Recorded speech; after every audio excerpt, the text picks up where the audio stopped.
Hey everyone, Curryway here. Today I want to talk about some serious allegations that were made against me almost 7 months ago. I'm going to split this video into three main parts. The first is going to be going over exactly what allegations were made against me. The second part will be me proving the allegations false. And the third part will be less factual related things and more answering some questions that I've seen. So that's the game plan. This video is semi-scripted, just so I don't miss any points. So if you see me like looking at my monitor, that's just to make sure that I'm covering everything that I'm supposed to.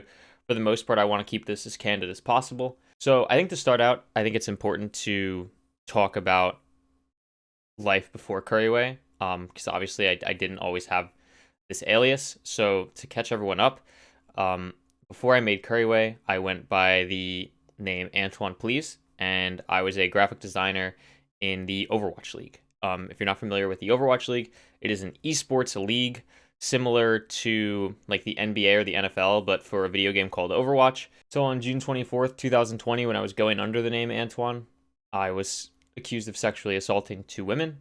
The first one came forward a couple hours before the second one, and the first one is also much more severe, so we will probably be focusing on that one more first. I was accused firstly by a woman named Meredith on June 24th for sexually assaulting them at an event called Overwatch League Grand Finals, which is just the Grand Finals final match of the league. What she's accusing me of is kissing her without her full consent, putting my hands on her without her full consent, and me asking to have sex with her countless times, along with being manipulative and leading her on in messages. The second one, as I said, is much less severe. I was accused by a woman named Mads of touching her thigh without her consent and being misleading and manipulative in messages. So those are the allegations made against me. You can read the full statements on the screen now. Just pause the video. I'll put like screenshots of the statement. I'll start with Meredith's first. We'll go over Mads's later, like I said. But you can pause the video now and read like the first part. It's probably going to have to get split into two parts. What I'm going to do is I'm going to pick apart the statement, kind of pick parts that I can easily disprove and go over that. But for transparency purposes, like I said, I think it's important that people watching have the ability to read the full statement. So you can do that, pause the video. Now I'm going to be going into disproving things that were said in the statement, and then we'll move on to Mads's after. We're going to be going in chronological order as well, just from the start of the statement down. So starting off, the first thing that I'll be taking from her statement is she says, quote, "I met Anthony through Twitter. I was starstruck to say the least. I was still relatively new to the community and wanted to be a content creator and make a name for myself. So having someone who worked for an OWL team show interest in me, it was wild." So first off, OWL stands for Overwatch League. I'll probably be shortening that a lot, so apologies in advance for that. The way she words this implies there was a power dynamic, and I want to be very clear that there was not anywhere near close to a power dynamic. I had at the absolute most like 1,800 followers on Twitter at the time of this. She had like 500. This wasn't like a crazy power dynamic thing. I had no position of power in my job. I was just someone who worked in the league at a bottom level. I was a graphic designer. I didn't have any influence on people getting hired. I didn't have any influence on anything like that, you know. So I just wanted to point out that the way she words this is really misleading for the idea of a power dynamic. And I also want to point out that she mentions that she wants to be a content creator and make a name for herself.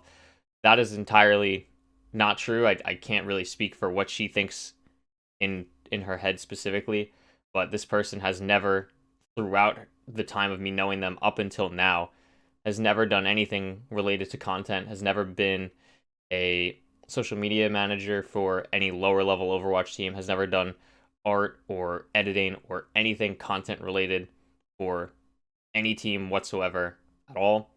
Yeah, there was absolutely no power dynamic. Like I said, I was just literally a couple months into my new job in the league. I was a fan.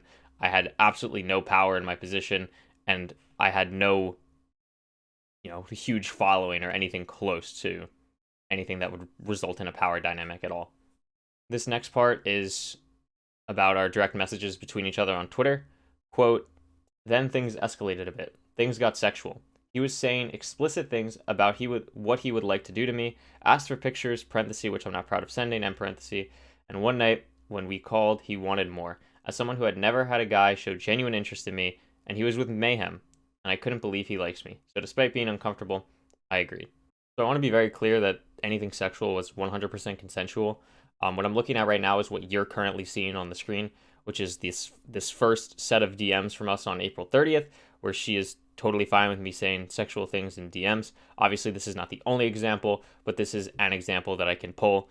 The second one that I will be showing on screen is her offering to send me the pic that she's talking about. She's offering it here. I say in this quote, obviously, I don't want to force you. I'm genuinely, I don't want her to do anything she's not comfortable with. So she's quite literally offering here, and ends up sending it. So again, her wording here is extremely misleading compared to what actually happened. This is, again, something that is pretty easily disproven with the screenshots that I'm able to provide.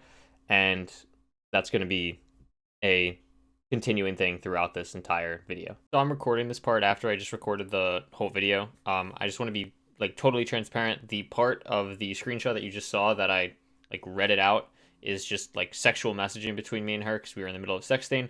I don't want people to think that it was anything that I'm trying to hide.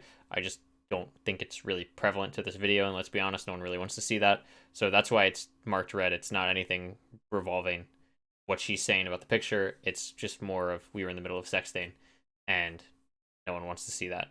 The last thing about this part is that she says we sexted one time, which is not true. It was multiple times. It was at least 3. And, there was never any indication that she was uncomfortable. Like I've said, this was consensual, as you've seen in these screenshots. If she thinks that it's not consensual, she has had 7 months to post any screenshots from us, providing that anything was uncomfortable on her end. She has not done so because there is none. And yeah, and I don't believe personally that she was uncomfortable based on the messages that she was sending herself, which out of respect for her, I'm not going to show in this video, but I highly doubt that she was not comfortable with what was happening based on the messages she sent and the consent that was given multitude of times. So this next part is about the last time we sexted. Quote, I fell asleep, woke up the next morning. He was gone. No DM, nothing. It wasn't until I asked him why he did this. He fed me some line about wanting to better himself for me and never spoke to me again. So I want to talk about this because this is more of a character thing than any like serious allegation. We had literally talked the night before. What she's referring to now happened on May 2nd. This is from May 1st, where this screenshot on your screen right now is me saying goodnight the night before. So I personally have a hard time believing that I didn't say goodnight the next day when it was in a call. She probably just fell asleep before she could hear me say it. And then the next day, as you can also see in this message, she said words. She included the words in her message, quote, thank you for being a part of my life, end quote. And when she sent that, I kind of paused because I realized this was going a bit faster than I really would have liked. I was personally extremely inexperienced with relationships at this point in my life, and I felt it was moving a little bit too fast for me, and this was kind of the wake-up call that I really needed with that. So my communication here was absolutely poor because I did give a line kind of like, hey, I think you're great, but I want to focus on my mental health. And you can see the screenshot that I'm posting on the screen, which to an extent is true, but I definitely could have communicated this better to her and talked more about, being more honest, which I think is super, super important. And that's, I think, something will be a continuous trend throughout this, is that my communication skills are pretty poor when it comes to messaging about certain things. And this is a pretty good example of that, right? I absolutely could have worded this better. Is this an end of the world type thing? No, but I definitely, regret not being as honest as I could have been with her and just being like, hey, this is moving a bit too fast for me. I don't really like the idea of you saying that you're a part of my life already. We've been talking for like 2-ish weeks. Let's calm down on that. I could have been definitely more honest about that, but I wasn't at the time, and I apologize for that. And it's something that I've learned from going forward, especially more recently. So yeah, that's that section. One other thing on this is that she says that we never spoke again, assuming she means until like grand finals weekend, obviously, but that's a lie. Here's DMs from us in July. So this is just, again, like completely not true. I don't know where she's getting this from. We were also still mutuals on Twitter. We definitely interacted with each other's posts, so this idea of like never speaking to each other is just completely not true. So yeah, that's that entire section now. So this next part is in relation to us talking to meet up at grand finals, which happened September 27th, 28th, 29th. These DMs are from September 3rd. So she says, quote, "He saw me tweet about going and DM me for the first time in months and asked to hang out." This is not true. This is, again, just going to be the trend throughout this entire thing. She reached out to me first about, like, just talking in general. She said, like, she accidentally blocked me, like, don't be mad, like, I followed you back. So I was like, okay, whatever. You can see that in these DMs here. And I think now is also a good time to note, like, if you think any of these DMs are edited or fake in any way because I was the designer or anything like that, like I'm just forging these, I have two responses to you. One, why would I edit screenshots of serious allegations that, if were found to be edited, like would probably put me in jail? I'm not that stupid. And two, like Meredith herself posted no screenshots of any of our DMs throughout this entire process, as far as I'm aware. And there's a reason for that. And it's because that there's literally nothing in her DMs that makes her story make any sense. And this is, again, a pretty good example, right? Like, she says that I DM'd her for the first time. No, she reached out to me. Like, she is initiating this conversation. So I don't understand where that's coming from. I asked if she was going just to continue the conversation. Yeah, I did. And she seemed very eager to go to grand finals and meet. So I don't understand why she's lying so much in this. But again, like I said, like this will be a continuous trend throughout this entire section. So yeah, these screenshots are not faked.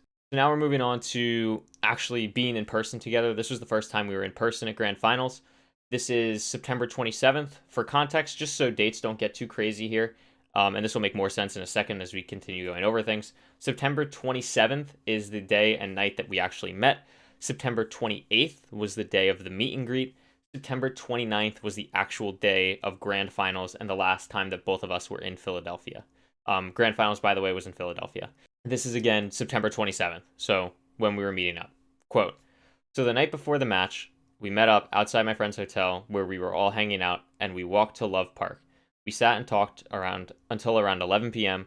when I said it was late and I wanted to go back and sleep because my friends and I were meeting at 8 a.m. the next morning for meet and greets. That's when he told me, quote, 'Oh, it's late and my Airbnb is 30 minutes away and it'll be expensive.' And end quote. And me being me, I offered him to stay at my hotel since it was close to the meet and greet we'd be going to tomorrow and I was staying alone. He knew I was alone." End quote. So let's talk about this. This is a pretty like meaty section compared to the rest of them, and I think that's just, there's a lot here I didn't really want to cut apart out of this. I think it's all important. So again, just to clarify, like we talked about this, this is not a day before the match. This isn't like really important, but I just want to be like super clear and concise about the dates here. I think it's also important to note here, this is the point in the allegations where it just becomes he said, she said. Everything else throughout, except for this night, is I have screenshots of. This I can't, because we are in person, we are talking. There's no recordings of anything. There's no messages between each other. So that's obviously a lot harder to prove, but I'm just going to be honest. I hope that the evidence that I've provided so far and the rest of the evidence that I'll be providing throughout this helps you come to the conclusion that I'm not lying about this. Again, I hope that even though I'm not able to provide like super hard concrete photo evidence, that you can still listen to what I'm saying and make your own decisions about what happened based on other context clues and screenshots throughout this entire video. So with that out of the way, let's continue. So we hung out at Love Park, which is the park in Philly, until around 11. That's true. And I picked her up beforehand in her friend's hotel lobby. I believe it definitely wasn't her hotel lobby. I was waiting in the lobby. She came down the elevator. I saw her. We walked over. We hung out for like 2.5 hours at Love Park, and we're just sitting, hanging out, having fun, talking about like just life, catching up. Because again, we hadn't talked in a while, so it was nice. So when the park was closing, which was like curfew, it was not her saying that, she wasn't just making the decision to go home. It was curfew at the park. Like, we had to go home. And I was like, hey, we're both going to the meet and greet tomorrow. Do you mind if I just stay over your hotel? It's going to be closer. This was not a money concern. I care a lot more about time. This was a time save for me in the morning. She's consenting that this is okay, that I am going to come to your hotel room. That's fine. Addressing the, like, he knew I was alone part. Yeah, obviously I did. I wouldn't ask to come over to your apartment if you had another friend, or apartment. I always say apartment, sorry. I wouldn't have asked to come to your hotel room if you had another person staying there. That just makes the other person uncomfortable and is something that they are not consenting to.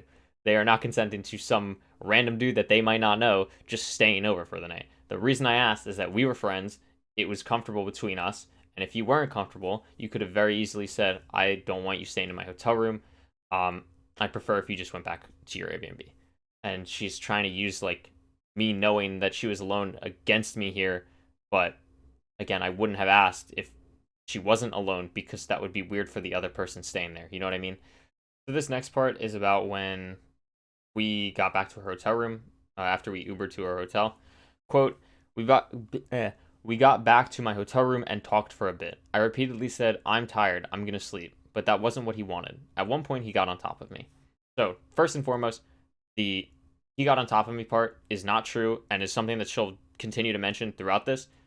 That's just, like, completely, entirely false. I was never on top of her. And I want to make that very clear. I was never on top of this woman. She was actually on top of me. So I don't know where that even comes from, unless she's having trouble remembering it. But she was very much on top of me, not the other way around.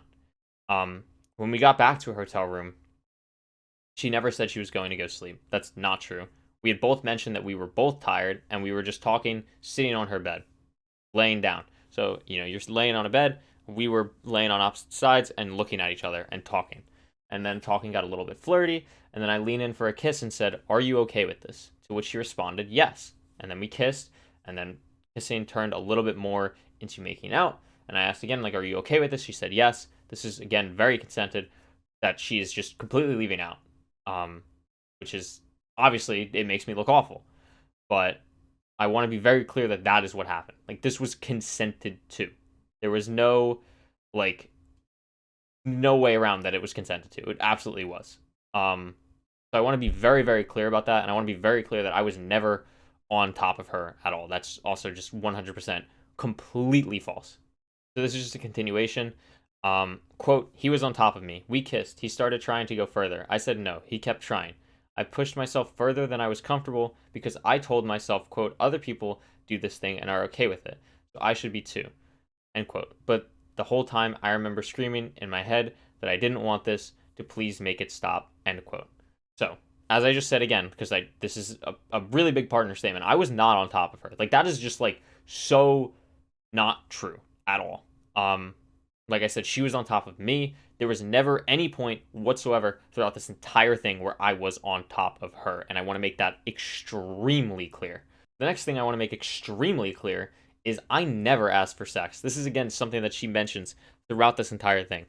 I never asked for sex. The farthest I asked was, when we were making out, I said, do you want to take your bra off?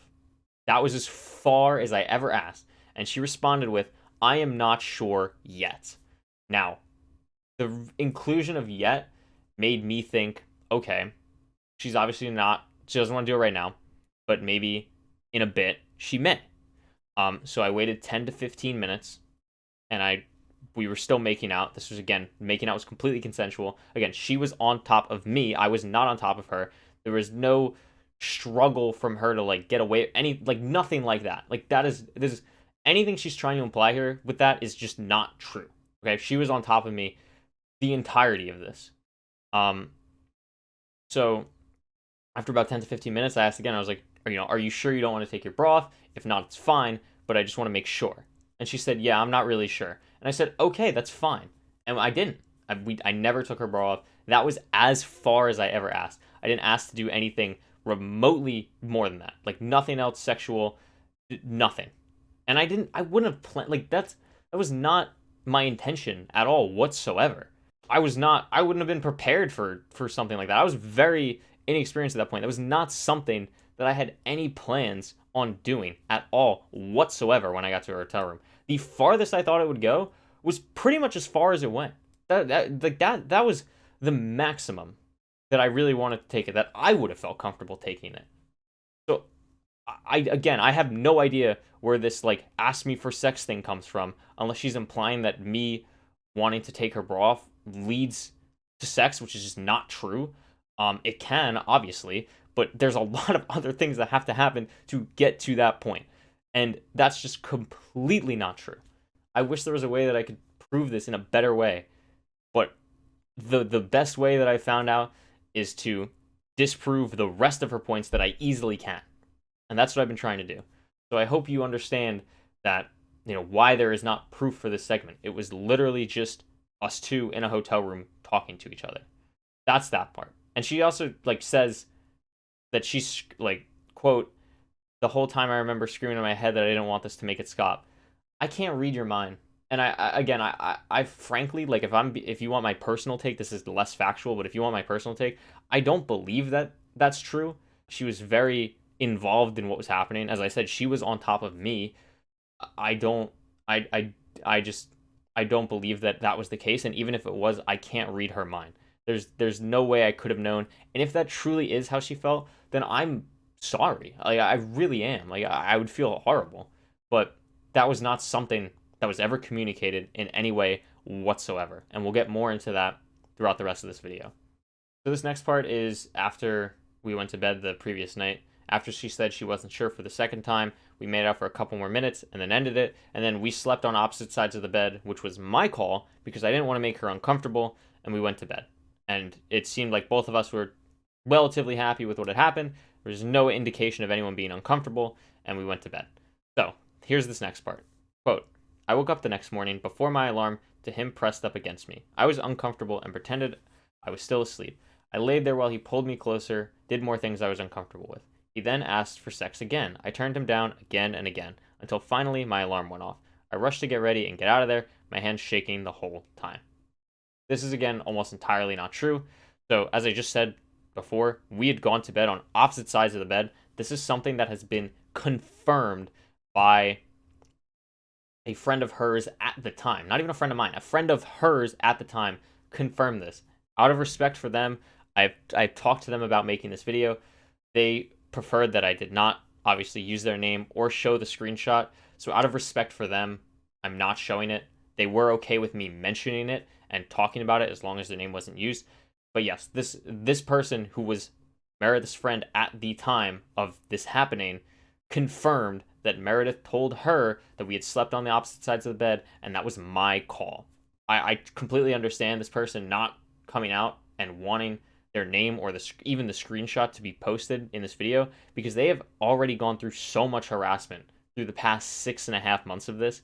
And honestly, I'm grateful they even allowed me to talk about it, because I can't imagine what they've gone through the last months because of what I've been through. But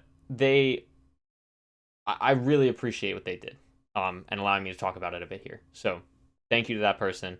I hope that clears that section up. So again, I didn't ask for sex. We've just discussed that. That did not happen. I turned him down again and again, finally until my alarm went off. I never asked. We were both up before her alarm. That's absolutely true. But we were just talking like the night before, right?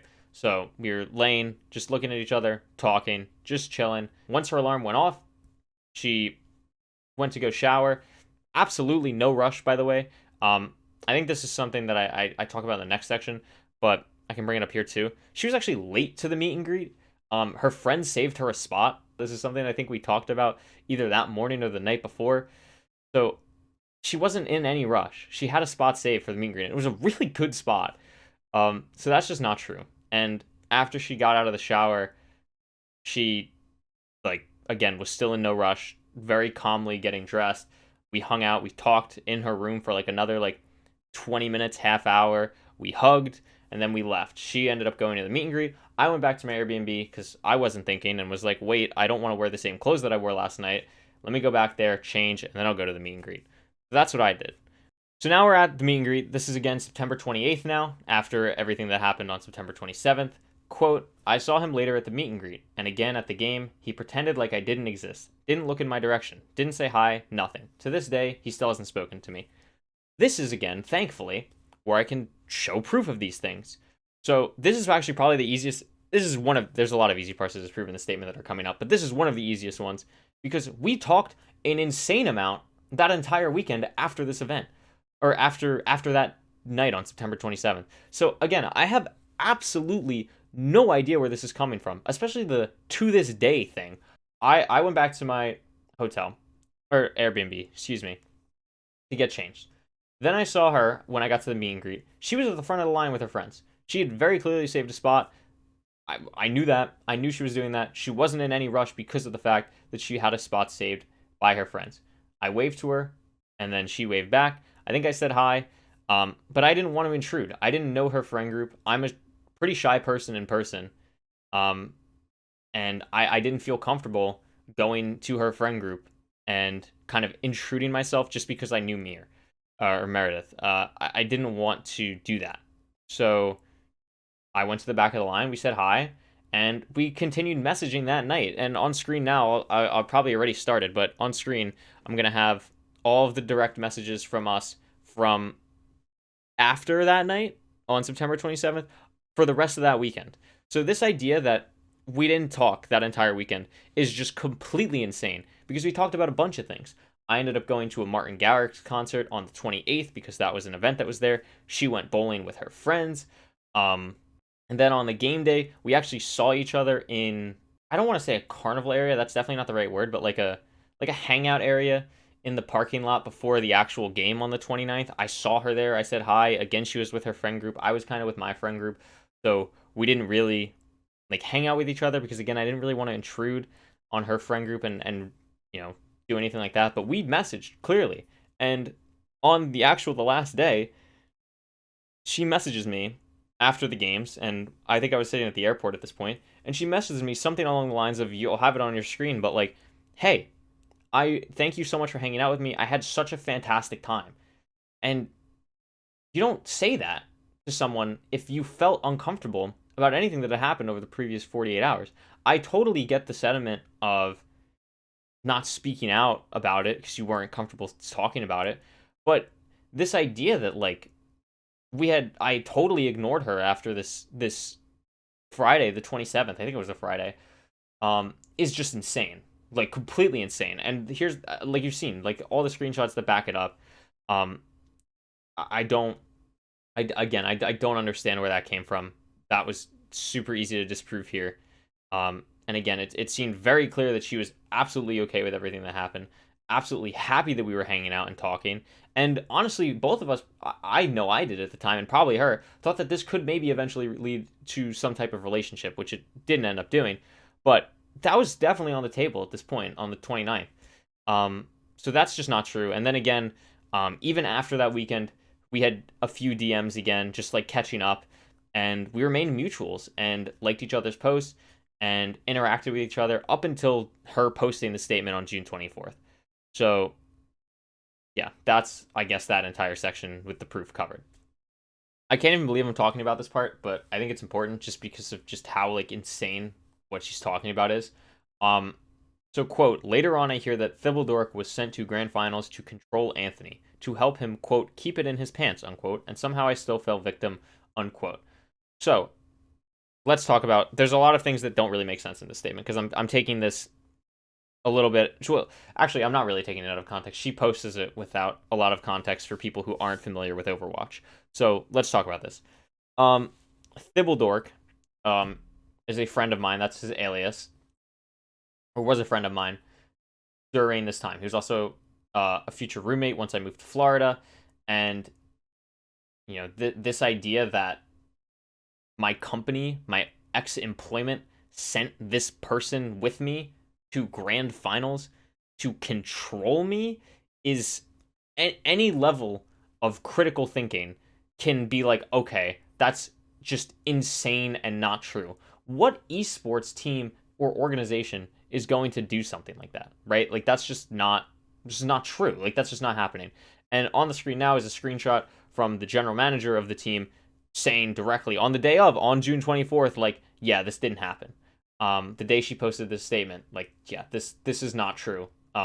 We don't employ handlers, which obviously they don't. I don't know why she even included this. It makes no sense whatsoever. So this entire like sentence is just like absolutely insane on almost every level. So definitely wanted to clarify that because that's like I said, like that's just insane. So that's that cleared up. So that's the end of her original statement. She ended up saying things when a Reddit post on speedrunner.com about a week and a half ago started gaining traction, talking about these things again. She made another statement talking about this that was basically the same exact wording as her original statement, just with less obvious falsities. She took out the things that like people already proved false, like the the Thibbledork part. So yeah, I'm not going to show it because I don't really think it's important, but I am going to show one thing in it that I think is really important, and that is that this idea that I left her for an IRL girl, and that's why we stopped talking in like April and May, which is just not true. I didn't date anyone who I knew in real life until my current girlfriend, which happened over a year later. So I don't know where that's even coming from, but that's just not true at all. And then another very, very serious thing, this is the last thing about Meredith, is that I believe yesterday or 2 days ago, depending on when this video, I think yesterday when this video goes out, she posted something in her Discord saying that I put my hands around her neck, which is like horrid. I don't even know where to begin with that one. Obviously, I did not do that. I'm denying that. I personally, I would imagine that in the past 7 months, if I did do something like that, maybe that's an important thing you'd put in your original statement that you conveniently left out because it obviously didn't happen. That idea is just insane. That's like beyond sexual assault. That's literally just like domestic violence. Like, I don't even know what she's trying to claim, and obviously that's not true. If that's true, she would have mentioned it in the original statement. That's not true at all. That's just something she's randomly saying now that this is all getting talked about again. So that's just absolutely insane. I wanted to bring that up, and that's for the most part the first statement. Do not try and find and harass this person. Just do not do that. I don't want this person to feel the way that I did for the past 6 months, regardless of anything. It's just, I don't want her to deal with that.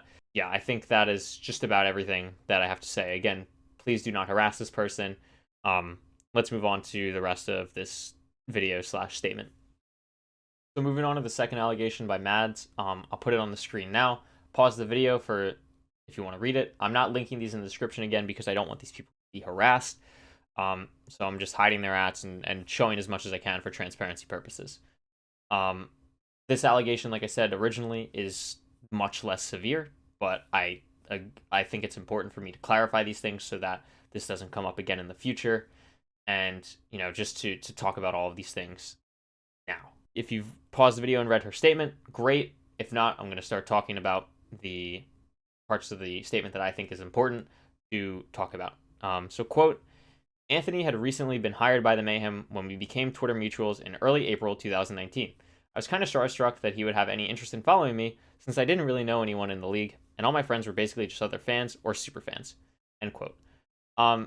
So again, this kind of goes back to the first thing I talked with Meredith. I had even less followers at this point. I definitely didn't have over 1,500, and Mads herself had like 300 to 400. So this idea of a power dynamic at any point is just insane to me. I absolutely understand that power dynamics in esports are and gaming in general is very, very, very real. But I didn't have a following, so I don't understand. Like, these people are just assuming that I had like some insane say at my job. I'm not sure. But I was, again, as she said, very recently been hired. Like a month or so with the company. I was not well known. It wasn't like I was a big streamer. I streamed, but I had like maybe 10 to 15 viewers. Like, there was not a power dynamic here, right? And I want to be very clear about that. Like I don't want people to think that there was this like power dynamic. That's just not true. For context, super fans are just basically, for Overwatch League, super fans are just fans that go to like every game. That's just kind of what they're like nicknamed. And I would consider myself a super fan at this point. When I moved to LA, I went to every game, and I think something that she says is that all her other friends were basically just other fans or super fans. Well, that was me too. It wasn't like I said, like I didn't have any like insane esports connections to anyone, even with players on the team at the time. Like I didn't even like really talk to. Um, like my friends were all the same friends that she had, and that's why we became mutuals. Um, so that's why I followed her, and she was following me. Like we had similar friends. So I just want to be very clear about that. Like there was no power dynamic here. So this next part is kind of just earlier messaging again, that I just want to talk about, and we'll kind of add context for later on. So quote, he told me he wanted to go see the Hollywood sign with me when I visited Burbank because he'd never seen it and it would be more special with me. He even would tweet about it, but not directly at me and wouldn't mention my name. I think that's the first red flag, but I thought nothing of it. I thought he just wanted some more time before saying anything. I thought it would lead to a relationship. I'm including the Hollywood sign part because, like I said, this will become relevant later, which we'll get to. Um, I didn't directly mention her in any tweets that I was talking about. I'm gonna be honest. I didn't think it was necessary to pull tweets from like early April 2019 to like see me vague tweeting about like liking a girl. Um, that did happen. It wasn't anything bad. Like she's not saying it was anything bad. I think the what she's talking about by red flag is like not mentioning her name. And that was just poor communication skills. Frankly, as something that I've talked about before. This was before Meredith, just for timeline purposes. Like this was early April. Meredith was late April, May. Um, so yeah, this was before that. So my communication was even worse at this point. Which she continues to get into later. Which I totally stand by. Like my communication was extremely poor. Should have been more clear in what I was looking for. I didn't really know how to word it.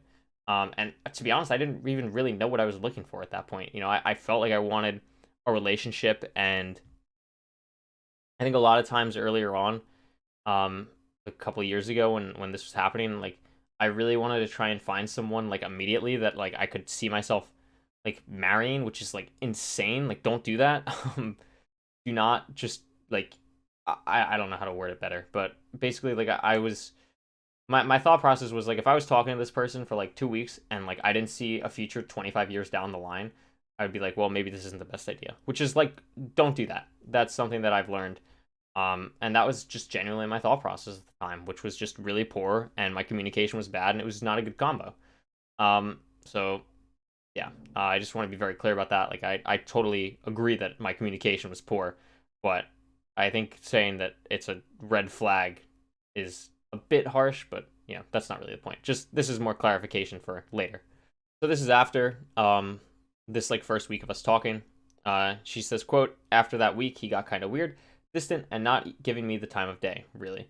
I asked him what was up, and he said he forced himself to have feelings for me just because he wanted a relationship but just didn't like me. It sucked, but I blamed it on him just being a stupid 19-year-old boy who's bad at feelings. End quote.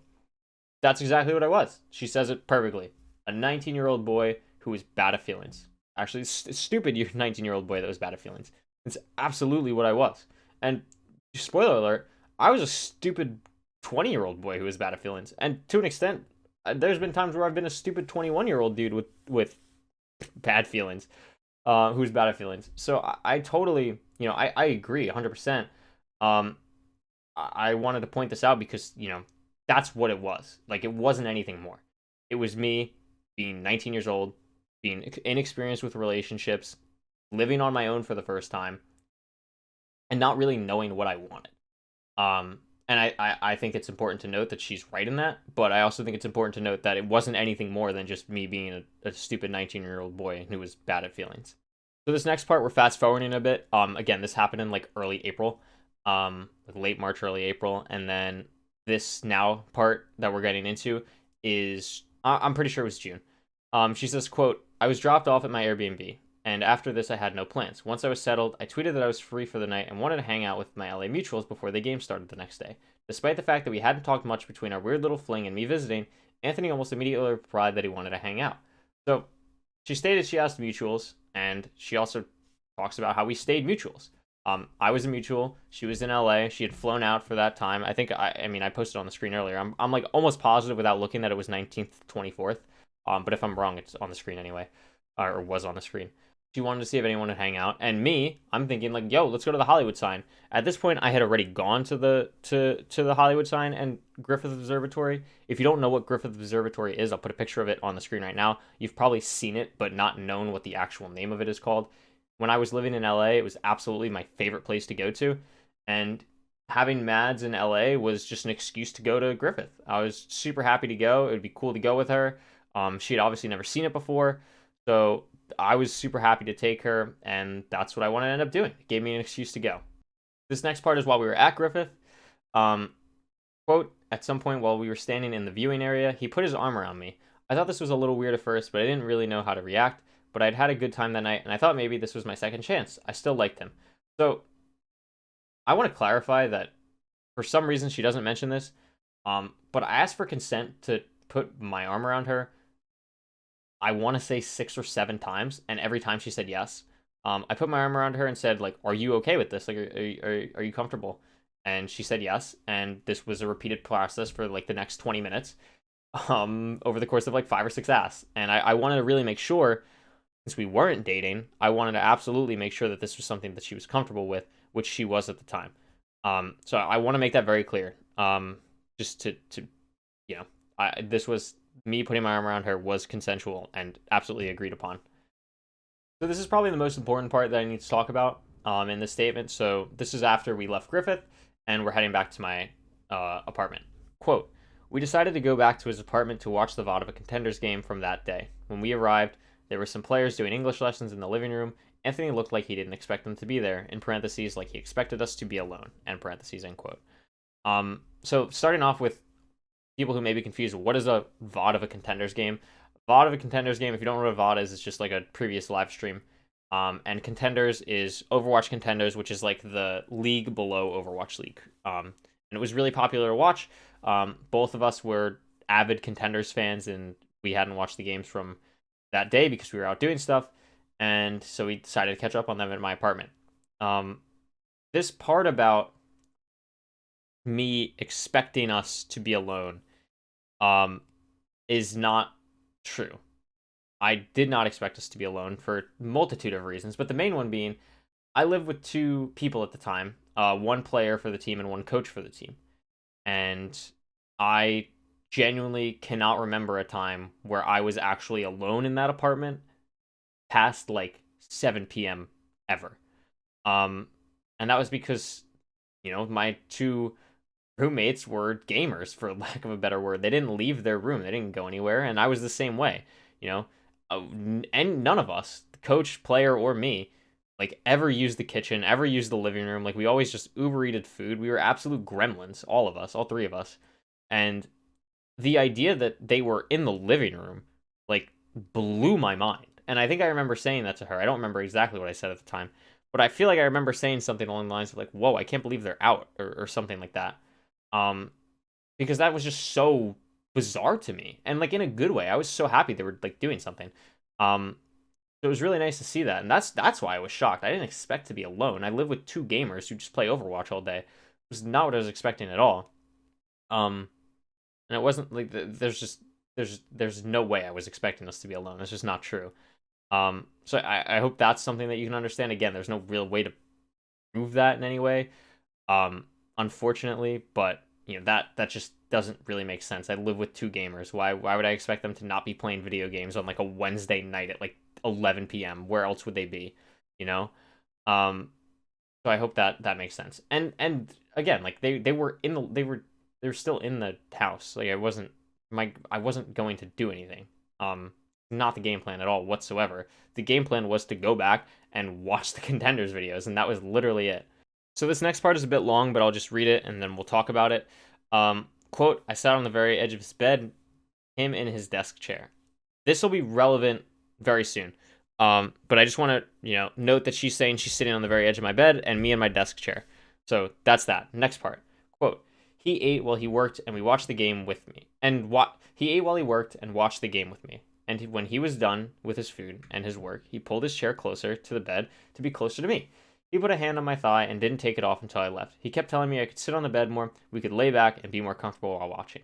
And I said I was perfectly comfortable where I was. He said it a few more times, but ended up dropping it and just let me watch the rest of the game where I was. His hand still never left my thigh. So, on the screen right now is going to be a poorly drawn MS Paint image or something along the sort of my old room layout in LA. My room was small. I would say 8 feet by 8 feet, if that. I honestly don't know dimensions or size of things, but it was extremely small. It was basically, I mean, you see it on the screen, but it was like queen bed and closet, and I probably marked where she was sitting and like where my desk chair was, and it was super uncomfortable for me. And I didn't, again, this goes back to my poor communication skills. I didn't want to say like I'm uncomfortable, like can we move? Because that's not, that's not usually something that you say. So I just was kind of trying to talk about it another way, like, oh, what if we like sat like humans on the bed instead of like in this little corner of my room that was already insanely small. So I was trying to like get her to kind of get the idea that I was not comfortable with where I was sitting. And talking about my hand on her thigh, my hand was not like on her thigh, it was like on her knee. And that was like kind of because I was leaning in a very odd way because of the layout of the room. This is again not something that was sexual like at all. I never moved my hand up her leg. I never like grabbed it. It was just like sitting there. It was not anything at all that was remotely sexual in any way whatsoever. And we never did anything sexual in any way whatsoever. And she says that in this next part, actually, which I can just read right now. Quote, he walked me out, hugged me goodbye, and I went home thinking it was just an innocent date. After reading Meredith's story and looking at all the red flags, I think he fully intended to do more had there not been other people in the apartment. End quote. So she's literally saying right here, like, quote, he walked me out, hugged me goodbye, and I went home thinking it was just an innocent date. If I end the quote right there, like, what is the issue? You're telling me at that moment in time that you thought everything was cool. And I, too, thought everything was cool. And then she's just saying, like, oh, after reading this Meredith story, like, what if he tried to do more? Well, as I've gone over, one of the reasons I want to go over the Meredith story first was because of this exact part in Matt's thing. Like, Meredith was lying, like, throughout the entire thing. Like, I pulled up easily 10 screenshots that show different things of her lying. Let alone the other stuff that I talked about. So I don't know. I don't blame Mads for not knowing that the Meredith stuff is false, but she's literally saying right here that she also believes that it was totally cool and like that night was absolutely fine. So I want to stress that she thinks that night was 100% okay until she read Meredith's story and thought like, oh well, what if he tried to do this to me? Which was never my intention at all in any way whatsoever. This is again fast forwarding a bit. I believe that like quote unquote date / hangout time was on Wednesday night, and then the games for Overwatch League are Thursday, Friday, Saturday, Sunday. So we didn't really hang out Thursday. We didn't really hang out Friday. We hung out a bit Friday night and like kind of like got like slightly flirty. And like I put my arm around her again, and then Saturday was kind of similar at the games. So that's all like absolutely true that she talks about. And then this next part is what I want to get into. As you saw in the beginning, like I'm not trying to hide anything. I'm just trying to make this video somewhat concise. You could have read her statement. I'm not disagreeing with anything she says from like Friday, Saturday we didn't talk, or like Friday we didn't talk. Friday night we did. Saturday we did. Like I totally agree with all that. So this next part is about Sunday. Quote, Sunday, he went back to not really acknowledging me and almost left without saying bye. But his friends convinced him to go out to Guildhall with us one last time since I was leaving early the next morning. It took a lot of pressure and teasing from his friends to get him to acknowledge me that night. Guildhall is just a place where people would go hang out in LA. So I actually mentioned this in my notes. I say like what I'm cutting out basically is that Thursday and Friday we didn't talk much. Friday night we hung out a bit, and then Saturday we hung out a lot more and we're flirty. And then Sunday I didn't want to be flirty. I realized that like I don't think I really want to do this. And this again, the theme of this entire thing is that I have really poor communication skills in 2019. That's really what a lot of this comes down to, especially in this Mads story. So I say here like on Sunday I didn't want to be flirty because I didn't think I had feelings for her, and I didn't want to lead her on. But my friends are like, oh, let's go. You can talk to Mads. You can talk to Mads. Like, let's go to Guildhall. Let's go to Guildhall. And I didn't want to go. She's literally saying here, like, I was like basically pressured in going out. Because I didn't want to go. So I tried to just play it like how it had been going, and like not, make it awkward for anyone. So I just kind of still a bit flirty and, didn't do much. We didn't do anything besides like me having my arm around her and just talking, like in our whole friend group. And I didn't want to lead her on. That was not my goal. So I wanted to not do this entire like thing Sunday, but I was pressured in going out with my friends. I should have just stuck to my guns and say no, but I was pressured into it, and I shouldn't have fallen pressure. Like that was poor of me. So that's the Sunday. So then when she's leaving after we were hanging out at Guildhall, she says, quote, not even half an hour later, he DM'd me once again, saying he liked me, but with everything going on with the mayhem internally at the time, he didn't want to continue pursuing a relationship. He knew this the entire weekend we were together, and only told me after I had left for the last time. We tried for a few days after, but he insisted it wouldn't work. He just didn't want it, and I could tell. So like I said, this is after when we were parting ways at Guildhall, and as she says, it was not even a half an hour later. It was like instant. Like as soon as we left, like I was starting to write the message because I didn't want to lead her on. Like my goal was not to lead her on. I had already done enough of that. I didn't want to continue leading her on at all. And I felt bad about it. I still to this day feel bad about it, but I that's why I tried to message her as soon as possible to not lead her on any longer, and I think that was the right thing to do. I still do. I think not sending her a message immediately was the absolute right thing to do, so I wouldn't lead her on. This goes back to poor communication, though. I gave a garbage line about like, oh, with work and stuff, it's just gonna be hard. Like, no, I should have been honest. I absolutely should have been honest, and it's something I've been working on, and it's something that I think is important to always be honest to someone you're talking about in a relationship sense, or even friends in general. Communication is everything. Like you always hear people say, like communication is key. Communication really is. And that's something I've learned a lot recently too. With my current girlfriend, like communication is everything. You just have to communicate, and you don't want to lie. And I'm not saying these were like gigantic lies or anything, but I was just like, I was telling white lies to like make it easier for me, which wasn't fair. It's absolutely not fair, and it's not something that I'm proud of doing at all. But I think it's important to address that. I'm not trying to hide from this thing. I don't want to hide from this thing. I want to talk about it and show you all eventually that this is something that I don't do anymore. Like this is not a big thing, but I think it's still important to address it, to talk about it, and how I would have handled it differently now. I wouldn't have given a garbage line about like, oh, work's too hard. Like I should have just been honest. Like, hey, I don't really see this lasting.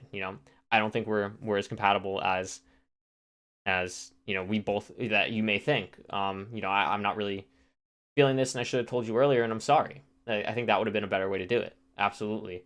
But I can't change that now, and I regret the way that I worded it, but I stand by that. It was a smart thing to do to DM her as fast as possible when she left, so I didn't lead her on. And yeah, I think that's just about there's one other thing, so we'll get into that. Quote, even if he didn't get to the same level with me as he did with Meredith, I think it's obvious the intent was there. It makes me sick to think what might have happened had we been alone in his apartment that night, end quote. After explaining this, I don't think the intent was obvious. I don't think there was any intent for obvious. Like I said in the Meredith part, I was extremely inexperienced. I wouldn't have wanted to do anything. I'm telling you right now, like I wouldn't have wanted to do anything. That was not anything I would have been comfortable with personally, let alone what the other person would have been comfortable with. Like I personally would not have been okay with that. And I hope that this is cleared up. I know that for this entire part, there really hasn't been screenshots or anything. That's because a lot of what's happening is just like he said, she. It's not even he said, she. I guess it is he said, she said. But there's not really a lot because it was me in my apartment with her.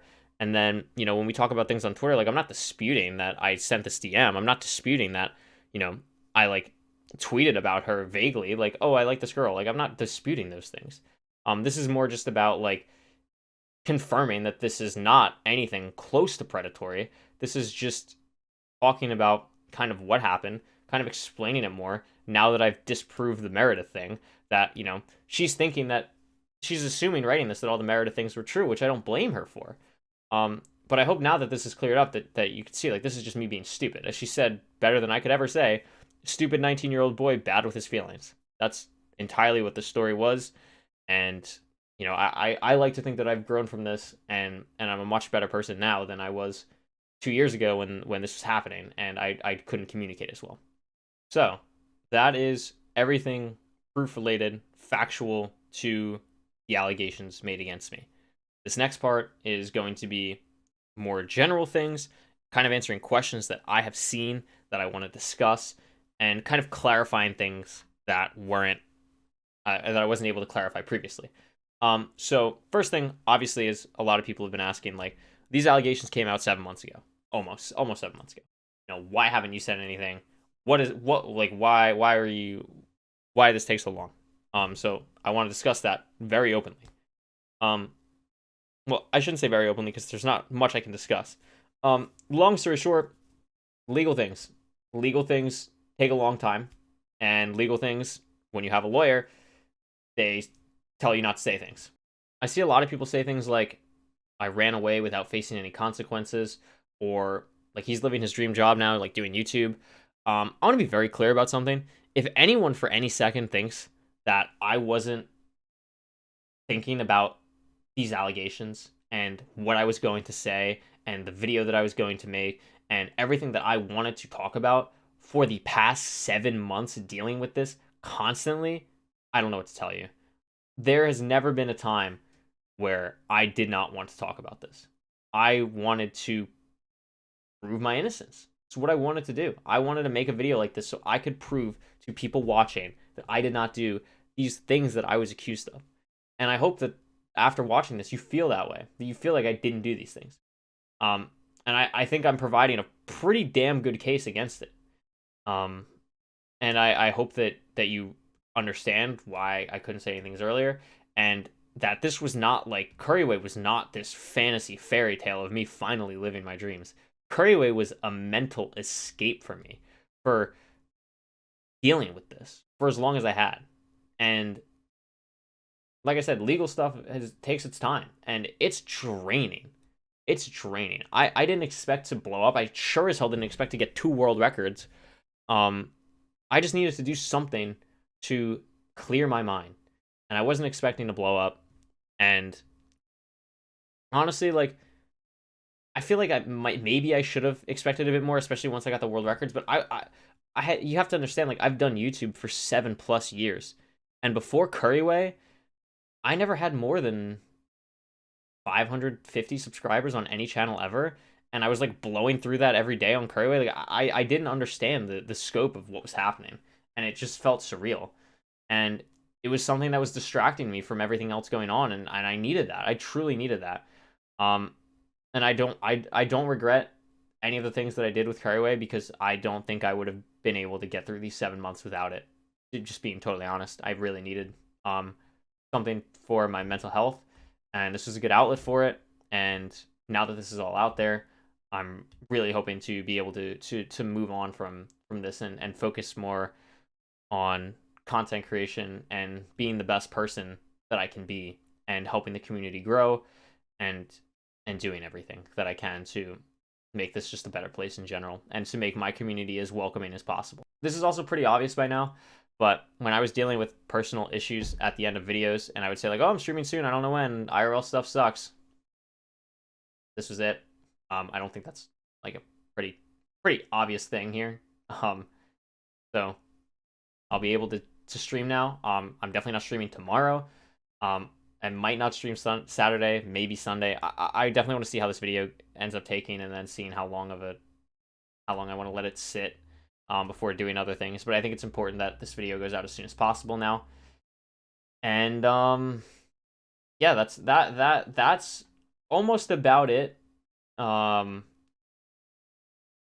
here's another thing. People were talking about, like, why are you deleting comments about it? You're hiding from it. I don't want, my audience skews in age, and I know, like, isn't the age on YouTube like 13 or something, but, like, let's be real for a second. There's obviously always going to be people on YouTube under the age of 13. I don't want them going in my comment section and seeing something like the word rapist or pedophile, which is, like, beyond insane. I actually meant to include this in the beginning of the video. I forgot. I'm including it now. if you even if you don't believe a single word that I've said throughout this entire thing, if you believe nothing, which I honestly don't know how you could, but I see people calling me a rapist. I see people calling me a pedophile, which is like absolutely mind-blowing to me. Both of these girls were older than me, and Meredith herself has stated that I didn't rape her, so that is just like insanity. So I deleted all those comments because I don't want people seeing that. I don't want a 12-year-old kid to like who's just trying to watch Minecraft videos like go to their mom and be like, what does rape mean? Like that's awful. That's awful. So that's why I was deleting things. I hope that clears that up. And I think finally on something like this, people would talk about like, oh, well, there was a note on his speedrun.com runs, and then the note like magically disappeared. Well, like, how do you think the note magically disappeared? Like, let's use some critical thinking for like 1 second, okay? Like, the note was there. For anyone who's not aware, there was a note on my runs at a time period, where it was something along the lines of like, mod note: this speedrunner has been credibly accused of sexual harassment. Interacting with them is discouraged. And once I got 1.14 world record, I went to the moderators and was like, it's probably not smart for a world record holder to have that note on their runs because it's going to make the community look bad, and I don't want to make the community look bad, so I'd rather clear this up with you right now before I'm able to really say anything publicly.